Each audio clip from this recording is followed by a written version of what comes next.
বীরভূমে কি পুষ্পারাজ শুরু? বীরভূম জেলার রামপুরহাটে সেখানে দুটো রক্তচন্দন অর্থাৎ লাল চন্দন গাছ কেটে নিয়ে চম্পট দিচ্ছিল রাতের অন্ধকারে। পুলিশ ও বন দফতরের উদ্যোগে কয়েকজনকে আটকও করা হয়েছে। অভিযুক্ত 4 জনকে রামপুরহাট আদালতে পেশও করা হয়। অভিযুক্তদের বিরুদ্ধে বন্যপ্রাণ বন্য সংরক্ষণের যে আইন রয়েছে সেই আইনে মামলা রুজু করা হয়েছে। পুলিশ এই মুহূর্তে তদন্ত চালাচ্ছে।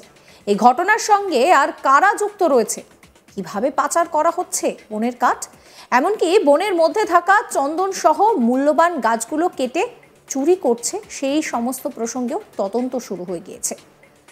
মাসোরা গ্রাম পঞ্চায়েতের অন্তর্গত হস্তিকান্দা জঙ্গলে গাছ কাটার শব্দ শুনতে পান স্থানীয়রা।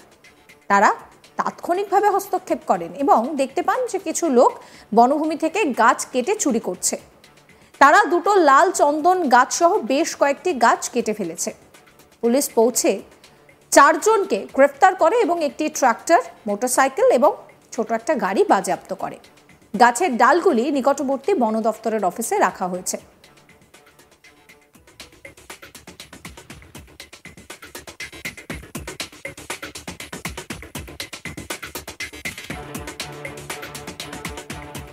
এক স্থানীয় বাসিন্দা কি বলছেন শোনাবো আপনাদের। বলছি, এই যে কাটা গাছগুলো পড়ে আছে এখানে, এগুলো কি গাছ? এগুলো লাল চন্দন। এগুলো কারা কেটেছে?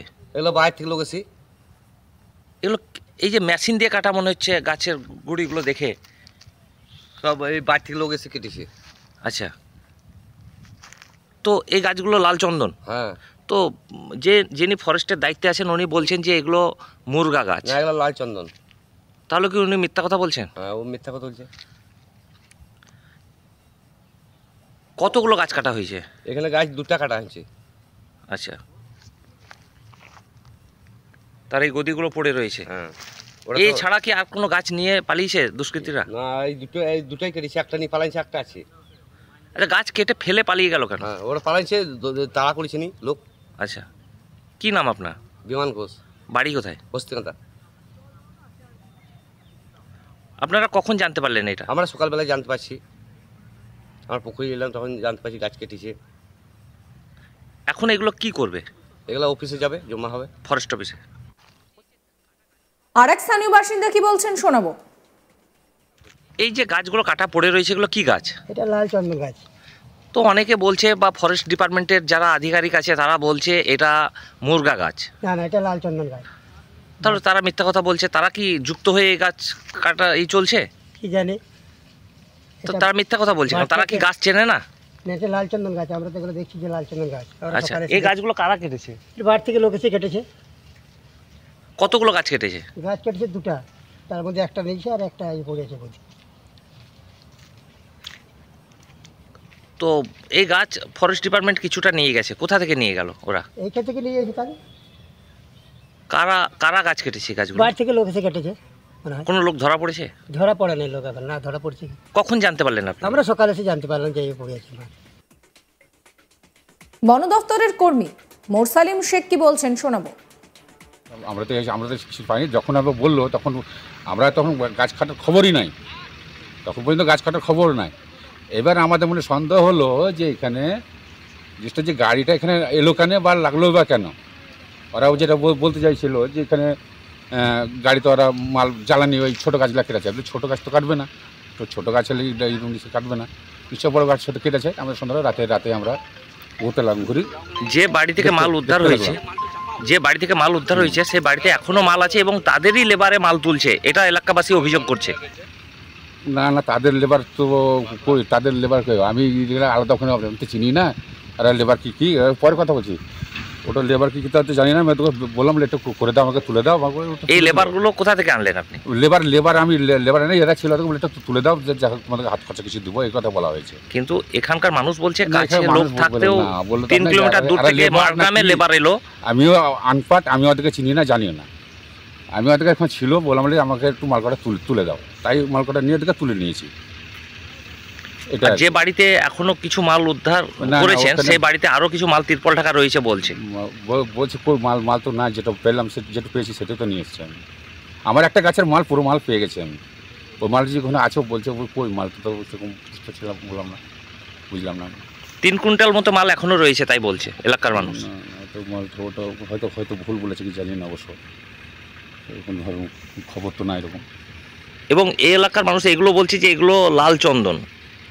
হ্যাঁ, রেড চন্দন না এখন মুরগা সেটা দেখা যাচ্ছে, এটা তো দেখা যাচ্ছে কি, এটা তো বুঝতে পারছি না রেড চন্দন কি, তো মুরগার মতনই তো, দুটো তো একই গাছে বোঝা যাচ্ছে, এখন দেখা যাচ্ছে।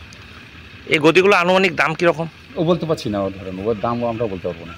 আপনি ডিপার্টমেন্টে কাজ করছেন, গাছ কাজ চিনেন না? করলে এর রেড চন্দন যদি হয় তাহলে ধরেন আলাদা রেট, হ্যাঁ ওটা বলতে পারছি না। না, গাছ তো চিনবেন, আপনি ডিপার্টমেন্টে কাজ করছেন। ডিপার্টমেন্টে কাজ করছি তাই আপনার এটা রেড চন্দন মনে হয়েছে, কিন্তু রেড চন্দন হয়তো আলাদা রেট আছে, কিন্তু গাছটা তো এর মাল তো ফোঁকলা, ওটা দেখে তো বলছে, ওই কাঁচা গাছটা দেখে তো অনেকে বলছে রেড চন্দন।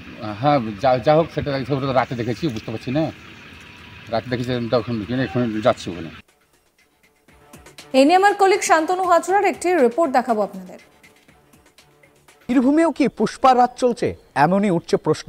কারণ বীরভূমের রামপুরহাটের মশরা গ্রাম পঞ্চায়েতের অন্তর্গত হস্তিকন্দা জঙ্গল থেকে কিন্তু রক্তচন্দন অর্থাৎ লাল চন্দন চুরি যাচ্ছে, এমনটাই অভিযোগ উঠেছে 4 দুষ্কৃতীর বিরুদ্ধে। সেই 4 দুষ্কৃতীকে কিন্তু বন দপ্তর ও রামপুরহাট থানার পুলিশের যৌথ উদ্যোগে তাদেরকে গ্রেপ্তার করা হয়। আজ তাদেরকে রামপুরহাট আদালতে পেশ করা হবে। তাদের বিরুদ্ধে বন্যপ্রাণী ও বন সংরক্ষণ যে আইন রয়েছে সেই আইনেই মামলা রুজু করা হয়েছে। স্থানীয় বাসিন্দারা জানাচ্ছে যে রীতিমতোই এই জঙ্গলে কিন্তু লাগাতার দুষ্কৃতীদের তাণ্ডব চলে। বন্য যে মূল্যবান গাছ রয়েছে, চন্দন কাঠ হোক বা বিভিন্ন যে মূল্যবান গাছ কাঠ রয়েছে, সেই কাঠগুলি কিন্তু কেটে চম্পট দিচ্ছিল। এদিন স্থানীয় বাসিন্দা এবং বন দপ্তর সূত্র মারফত খবর পান এবং সেখানে কিন্তু ছুটে যান, যে গাছ কাটার শব্দ শুনে ছুটে যান এবং পুলিশ রামপুরহাট থানাতে খবর দেওয়া হয়। সেই খবরের ভিত্তিতেই সেই 4 দুষ্কৃতী সহ একটি ট্রাক্টর, একটি বাইক, একটি ভ্যান, সেইগুলি কিন্তু উদ্ধার করা হয়। এর সঙ্গে উদ্ধার করা হয় যে কেটে ফেলা যে চন্দন গাছগুলি, লাল চন্দন যে গাছ, সেই লাল চন্দনও কিন্তু উদ্ধার করা হয়েছে। এই গাছগুলি উদ্ধার করে কিন্তু বন দপ্তর যে রামপুরহাট ফরেস্ট রেঞ্জ রয়েছে, যে দপ্তরের অফিস রয়েছে, সেই অফিসে কিন্তু মূলত রাখা রয়েছে। প্রশ্ন উঠছে যে জঙ্গলের কাঠ এইভাবে কারা বেপরোয়াভাবে চুরি করে চম্পট দিচ্ছে দীর্ঘদিন ধরে, কাদের উদ্দেশ্য হচ্ছে, এর সঙ্গে কারা যুক্ত রয়েছে, তার জন্য কিন্তু চিরুনি তল্লাশিতে নেমেছে বীরভূমের রামপুরহাট থানার পুলিশ।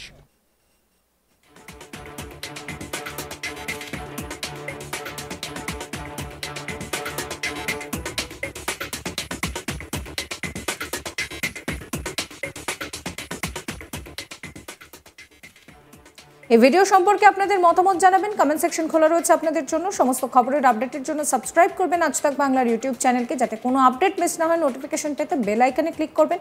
আমরা হোয়াটসঅ্যাপেও রয়েছে, ফলো করবেন আজ তাক বাংলার হোয়াটসঅ্যাপ চ্যানেলে।